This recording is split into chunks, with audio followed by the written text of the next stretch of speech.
大家好，我們繼續追蹤西班牙的這個高鐵事故啊，在西班牙的阿達姆斯高鐵事故發生之後啊，我們講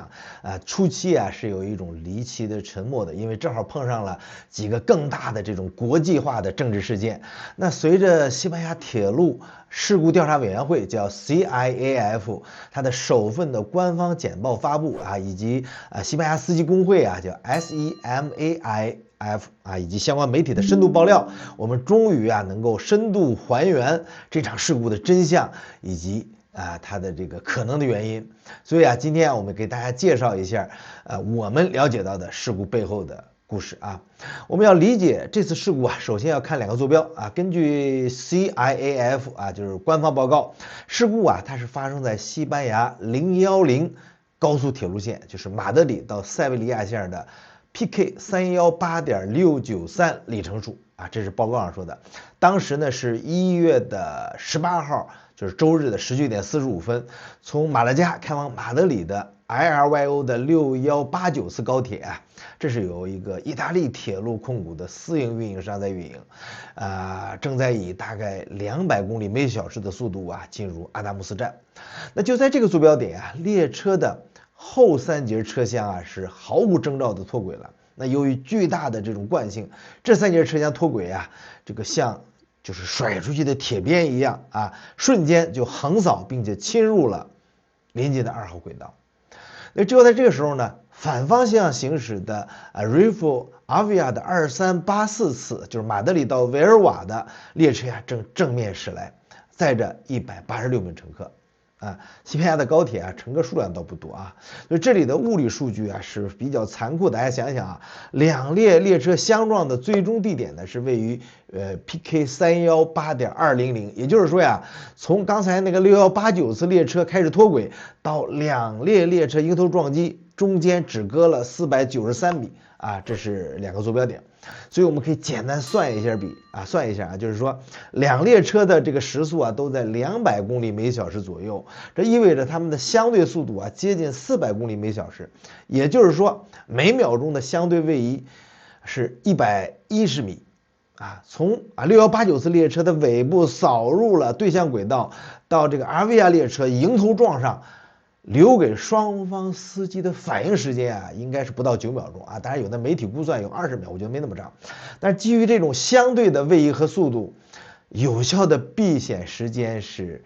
幾乎是非常低的。所以在這不到10秒的时間裡邊，我們任何人類的操作都是徒勞的。所以那個這個 Renfe 那個列車的司機年紀27歲在撞擊中呢就不幸遇難，他根本就沒有機會停下這個鋼鐵巨獸。最終阿維亞的列車的前2節車廂呢也在劇烈的撞擊下開始翻滾，並且墜入了路基下方4米深的一個斜坡。那截至目前呢，死亡人數確認已升至45人，另外有292人受傷，其中15人還處於命懸一線的這種高危狀態。那事故發生之後西班牙的鐵路部長他這個叫奧斯卡普恩特他第一時間他就形容這個事故極其離奇，因為出事的這個路段不僅僅是直線，大家看我們地圖上畫那個黃那條線，而且呢在2005年的5月剛剛完成了耗資7億歐元的大規模的翻新。但是隨着調查深入，這種離奇感正在被一種沉重的這種責任感所取代。我們首先看一下致命的40公分。那麼 CIAF 調查組它在事故現場發現了一個關鍵物證，就是一段長大概40公分的16英寸这麼一個鋼軌的斷裂。初步的技術分析這段鋼軌在這個6189次列車經過前就已經徹底斷開，並產生了位錯。所以調查人員在這個6189次列車第2和第5節車廂的右側的輪組上都發現了整齊的這種切口和咬痕，這就說明列車在脫軌前呢，已經連續的4節車廂的這個高速輪組反覆撞擊這個斷口，直到最後3節車廂的時候由於撞擊產生的橫向力到了臨界值，這個列車就被徹底的就彈出了軌道。所以在這之前其實是有被塵封的警告的就是工會他的預言。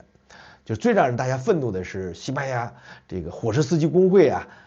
他們提供的證據。啊，記錄顯示呢，在2025年8月啊，那就是鐵路更新後這個3個月啊，也就是事故前的5個月，這個 SEMAIF 啊，就是這個鐵路工會就向路權運營的 ADIF 這個公司發出了書面警告，明確指出包括阿達穆斯段在內的多處鐵軌呢存在嚴重磨損。警告還提到路面坑洼、不正常的震動以及加工電力線的這個不平衡。那這些磨損啊，不僅僅影響舒適度，而且會加速列車疲勞，列車這個輪組的這個疲勞。所以根據我們看到的維基百科更新的數據啊，調查組這個甚至發現呢，在事故發生前幾天裡邊，至少有3列通行列車的輪組都出現了受損的跡象，就是斷的那一段鐵軌啊，已經咬壞了前面列車的這個輪子。那可悲的是呢，ADIF 啊，就是這個鐵路運營公司，當時沒有採取實際行動，而是以技術指標在安全範圍內，以這個為由冷處理了。哎呀，所以另一個被忽視的背景呢，就是當時啊正席捲西班牙的这個所謂 Harry 啊哈里風暴。